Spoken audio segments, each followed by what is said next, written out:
A continuació veurem algunes de les pautes més generals per formular i fer la nomenclatura dels elements. Els hem dividit en 3 grups principalment, són els grups que apareixen a la taula periòdica. El primer d'ells són els gasos nobles. Els gasos nobles, heli, neó, argó, criptó, xenó, radó, són monoatòmics.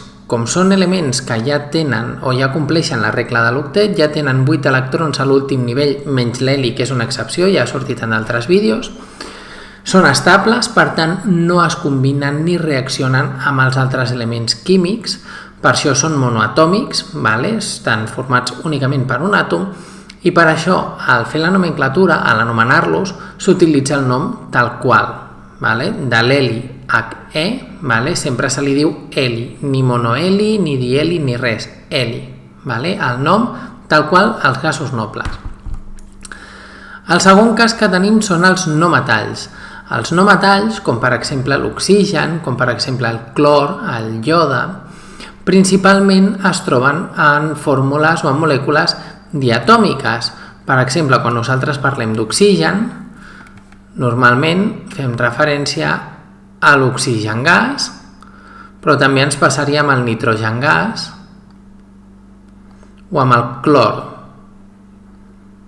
Normalment, per ser estables, formen enllaços covalents amb un àtom del mateix element i formen molècules diatòmiques. Llavors, i això és principalment, ara veurem casos en els que no. Llavors, normalment, quan formen aquestes molècules diatòmiques, no s'utilitza cap prefix ni cap manera. És a dir, quan es parla d'oxigen, ja sobreentén que és oxigen gas i la fórmula és O2. Quan es parla de nitrogen, ja sobreentén que és nitrogen gas i que és diatòmic, és a dir, N2. Això normalment. Llavors, a situacions en les que es parla d'un d'aquests gasos, per exemple el nitrogen, i es vol indicar que només hi ha un àtom de nitrogen, com no és una situació normal, perquè a més a la natura no podem trobar àtoms de nitrogen de forma individual, també passaria amb l'oxigen, llavors s'utilitza el prefix mono. És a dir, que si nosaltres volguéssim parlar d'un àtom de nitrogen, parlaríem de mononitrogen.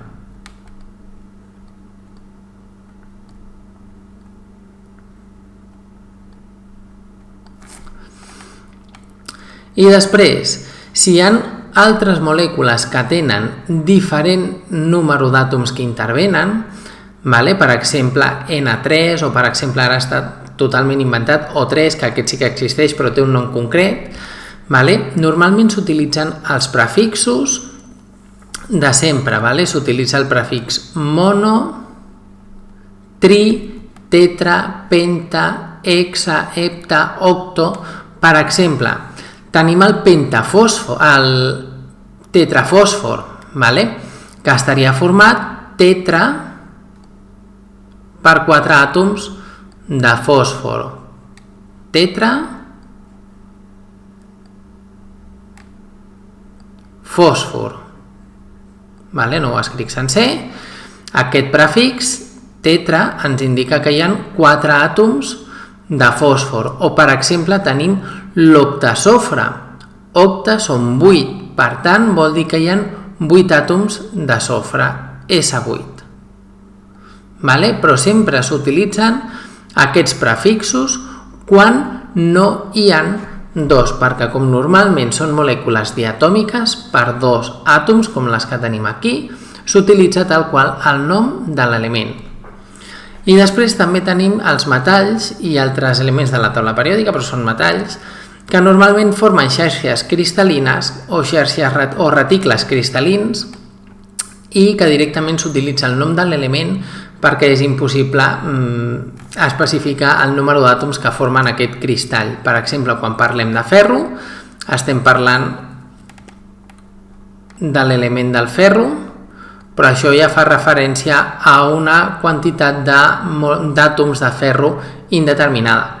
O, per exemple, quan parlem de plata, també s'utilitza el nom tal qual, no s'especifica ni mono, di, tri, ni res, s'utilitza directament el nom de l'element.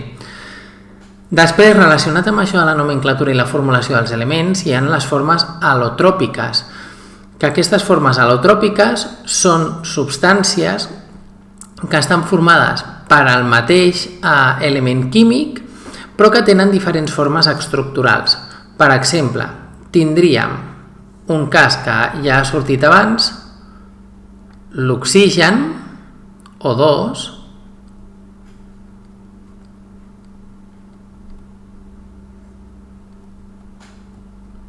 seria dioxigen, però no s'utilitza, i també tindríem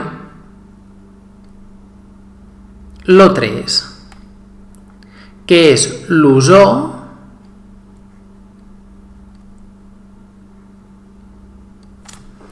o trioxigen. Això són formes al·lotròpiques, estan formades per un mateix element però tenen diferents formes estructurals. Aquí els dos oxígens s'uneixen entre ells amb un doble enllaç i aquí els oxígens estan units d'una manera diferent per poder enllaçar els tres àtoms d'oxigen. Però torno a insistir, l'única situació en la que s'utilitzen aquests prefixos seria en els no metalls, que s'utilitzen. Es pot utilitzar dioxigen, dinitrogen, diclor, però no és el que es fa normalment. Quan hi ha dos àtoms s'utilitza el nom de l'element i quan no hi ha dos àtoms llavors sí que s'utilitzen els prefixos que ja hem vist a la nomenclatura sistemàtica.